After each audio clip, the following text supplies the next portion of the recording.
తత్ఫలితమైంది net result. What was the net result?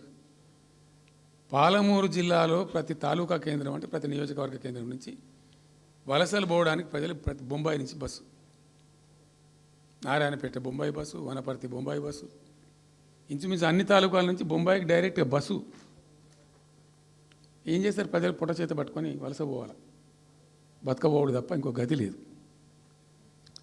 జిల్లాకు జిల్లా మొత్తానికి మొత్తం 100% కృష్ణా బేసిన్లో ఉంటుంది. భయంకరమైన కరువు. చివరికి ఆ జిల్లాలో ఉండే అనేక మంది కవులు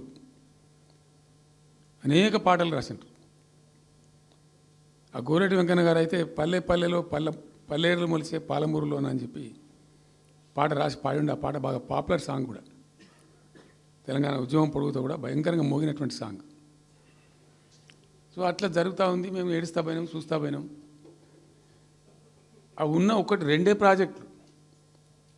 ఒకటి బచావతి పెడితేనేమో జూరాల గతి అది. అప్పుడు చంద్రబాబు నాయుడు గారి స్లోగన్ సమైక్య రాష్ట్రంలోనే సమగ్ర అభివృద్ధి.